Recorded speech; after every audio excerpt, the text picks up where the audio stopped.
everyone, Mr. Fox here, and today I've brought to you 8 things that Marvel Snap doesn't tell you. These are 8 things that I've learned in my over a year-and-a-half journey of playing Marvel Snap, and I think they're greatly going to benefit you. If you like today's content, please click the like and subscribe button. I greatly appreciate it.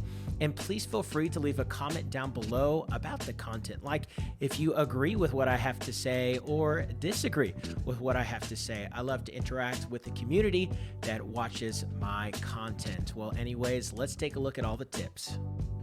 Buying bonus boosters in the shop is not the best use of your credits. Here's why. When you play Marvel Snap and you play the cards that you want to upgrade, you're naturally going to unlock more boosters for that card. It's best to use those precious credits to upgrade your cards naturally so you can gain those collection levels. For those newer players out there who may not know, every Tuesday, Marvel Snap offers a bundle called Token Tuesday. Now, this is a great bundle for newer players who are trying to get more tokens to unlock a very specific card that has been out for a while. If you don't use the token shop and spend tokens on the cards that you want, you're stuck waiting for a spotlight cash that may or may not show up with your favorite card. So make sure, if you're a newer player out there, that you use Token Tuesday with a great bundle that offers a great ratio of gold per tokens. Marvel Snap has an order of operations, meaning there is a very distinct order of how things happen during the game. In order to first find out who has priority, look for the person either on the top left or the top right, one of them being you, who has a glowing kind of barrier around their name. That person's cards will reveal first next round. But what Marvel Snap doesn't tell you is that there's 2 other things that are going to happen as well in the order of operation. That first thing is move. There are certain cards like Nightcrawler or Nocturne that actually move kind of in between plays. So if a person is moving one of those cards will actually move first before the cards reveal. If you have both opponents moving their move cards in between turns, the person with priority will move their cards first, and then the person who doesn't have priority will then move their cards. Also, if there are locations that pop off all on the same turn, like if there's a location that says on turn 3, turn all of your cards here into Hulks, and there's another turn 3 location that says shuffle your cards, or if there's a thing that says on turn 4 and there's multiple turn 4 locations happening. Locations also have a priority, and their priority is from left to right. So in those really intense games, this specific strategy is actually really going to matter, because sometimes locations pop off all on the same turn, or they all have similar effects. Make sure to follow the locations from left to right to see how they unravel. In my opinion, buying variants in the Marvel shop is actually a good use of your money if you spend your gold wisely. In my opinion, the best way to buy the variants are to build certain collections that offer spotlight keys. Now, spotlight keys are your pathway to getting all of the new cards in Marvel Snap. Now, they do award you a really cool extra 2,000 tokens and a premium mission variant if you unlock 10 variants in the token shop. But please make sure to buy the variants that are a part of a certain collection so you get more fiscal rewards that unlock your cards that you want sooner rather than later. Unfortunately, Marvel Snap doesn't come with a disclaimer about the meta. Now, if you don't know what the meta is the, how shall I describe this?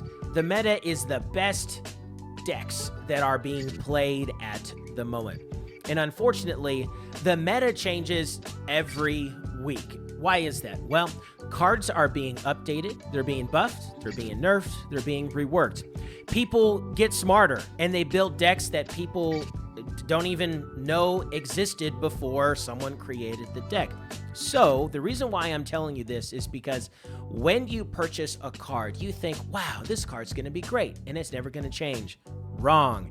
Every card is subject to change, especially the ones that are overpowered. It's like putting a target on their back saying, please nerf me. By the way, if you don't know, the term buff means improving the card, and the term nerf means the opposite. It means adding a weakness or taking down the stats. Instead of strengthening it, you weaken the card. Okay, snapping on turn 6 is just a bad idea. Here's why. Snapping on turn 6 signals to your opponent that you are without a doubt confident that you are going to win.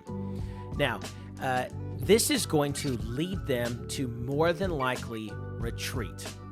And you're like, well, that's not that big of a deal. I want my opponent to retreat. Well, if they retreat on turn 6, that means you're going to only get 1 cube. You want more than 1 cube. In fact, you want 4 cubes.